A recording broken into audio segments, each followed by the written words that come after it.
है रोई रात सजण सर चाए विध में रोई रात सजण सर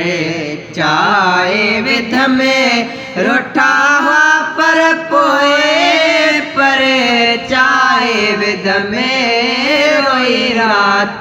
सजण कुर्बतों पहजिए तो फी कढनी हर ऐबत लालण ली कढनी है रबतो पहजी तो फी कढनी हर ऐबत लालण ली कढनी मेयो मिल तू करे कुले पीर पिनी मेयो मिल तू करे कुल पीर पिनी पंजा मतलब जो मने राय विध में रोई रात सजण सर चाय विध में रुठा हुआ पर पोए पर चाय विध में रोई रात सजण है वठी मेरे जे खातिरे बचड़न के वठी पाकन देव से पेकन के है वठी मेरे जे खातिरे बचड़न के वठी पाकन देव से पेकन के ॾाढो रहम अची वियो पोतन खे ॾाढो रहम अची वियो पोतन खे पग पेरनि ते जॾहिं लाहे विध में रोई रात सजण सर चाए विध में रोई रात सजण ओ ॾाढी हसरत हुई किल ॾींहं खां वठी सालनि वीहनि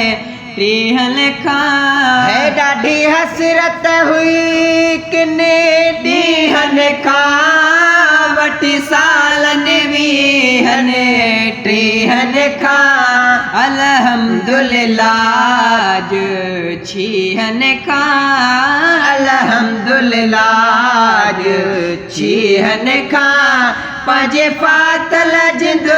छॾे राय विध में रोई रात सजण सर चाय विध में रोई रात सजण है लॻो अचणो असांखे ओलो हो बाक़ी सजण रिजाइण सवलो हो है लॻो अचणो असांखे ओलो हो बाक़ी सजण रिजाइण सवलो हो जंहिं ॻाल्हि जो आजिज़ भोलो हो जंहिं ॻाल्हि जो आजिज़ भोलो हो तंहिं ॻाल्हि में सिक गंढे राय विध में रोई रात सजण सर चाय विध में रुठा पर पोए पर चाय विध में रोई रात सजण बोलण जो आवाज़ न हो ये जा तुम जिया नाराज न हो उफ बोलण जो आवाज़ न हो ये जा तुम जिया नाराज न हो भली पो वञ जो अॼु रात रहो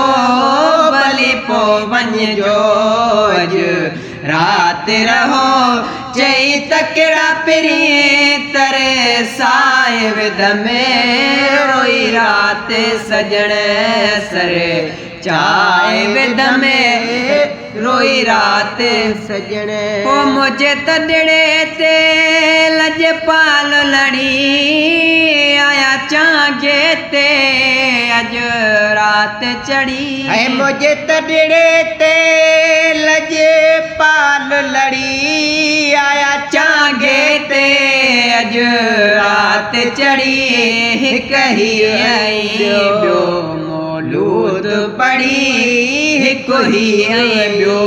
मौलूद दूध पड़ी मेहमान पंजा मुरे काए विद में रोई रात सजण सरे चाय विद में रोई रात सजण वो नथी बिसरे हीअड़े तहाणी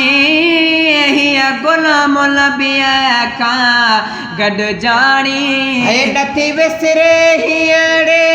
तहाणी हीअ गुलाम नबीअ खां गॾु जाणी चयूं मिलबो वरी नाहे मोकिलाणी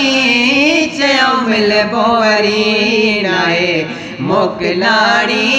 बुद्धि बेहतर दिले विंदराए विद में रोई रात सजण सरे चाय विद में रोठा पर पोए परे चाय विद में रोई रात सजण।